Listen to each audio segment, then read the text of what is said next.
VD. സതീശനു വേണ്ടി മൂവാറ്റുപുഴയിൽ കോൺഗ്രസ് പ്രവർത്തകർ തെരുവിലിറങ്ങി. കെ.സി. വേണുഗോപാലിന്റെ മുഖ്യമന്ത്രി സ്ഥാനാർത്ഥിത്വത്തെ എതിർത്തും അനുകൂലിച്ചും സംസ്ഥാനത്ത് വ്യാപകമായി പ്രതിഷേധങ്ങൾ ഉയരുന്നതിനിടെയാണ് മൂവാറ്റുപുഴയിൽ കോൺഗ്രസ് പ്രവർത്തകർ വി.ഡി. സതീശനായി രംഗത്തിറങ്ങിയിരിക്കുന്നത്. കെ.സി. വേണുഗോപാലിന്റെ മുഖ്യമന്ത്രി സ്ഥാനാർത്ഥിത്വത്തെ എതിർത്തും അനുകൂലിച്ചും സംസ്ഥാനത്ത് വ്യാപകമായ പ്രതിഷേധങ്ങൾ ഉയരുന്നതിനിടെ കെ.സിയുടെ വിശ്വസ്തനായ മാത്യു കുഴൽനാടന്റെ സ്വന്തം തട്ടകത്തിൽ വി.ഡി. സതീശനു വേണ്ടി പ്രവർത്തകർ തെരുവിലിറങ്ങി.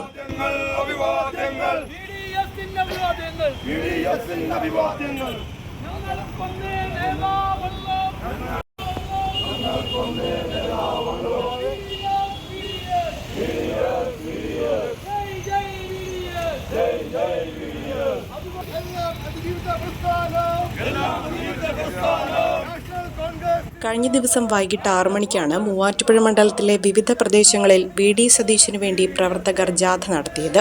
പടം നയിച്ച വി.ഡി. കേരളം ഭരിക്കട്ടെ എന്ന ബാനറുമായാണ് പ്രവർത്തകർ പ്രതിഷേധവുമായി രംഗത്തിറങ്ങിയത്. മുൻ നഗരസഭാ standing committee chairman Aji Mundadan, Seli life boy, Muhammad Bava, Shelil Mattappanal, Shan Pattammakudi, Uroob, Rafeeq Thoppil തുടങ്ങിയവരാണ് നേതൃത്വം നൽകിയത്. സോഷ്യൽ മീഡിയയിലും വ്യാപകമായി വി.ഡി. അനുകൂല പോസ്റ്ററുകളാണ് പ്രവർത്തകർ ഷെയർ ചെയ്യുന്നത്. മാത്യു കുഴൽനാടന്റെ പരസ്യമായ കെ.സി. അനുകൂല നിലപാടുകളാണ് ഒരു വിഭാഗം പ്രവർത്തകരെ ചൊടിപ്പിച്ചത്. ഇതിനിടെ മണ്ഡലത്തിന്റെ വിവിധ ഭാഗങ്ങളിൽ വി.ഡി. സതീശൻ അനുകൂലികൾ കൂറ്റൻ ഫ്ലക്സ് ബോർഡുകളും സ്ഥാപിച്ചു. മൊബൈൽസ്, പി.ഒ. ജംഗ്ഷൻ, മൂവാറ്റുപുഴ.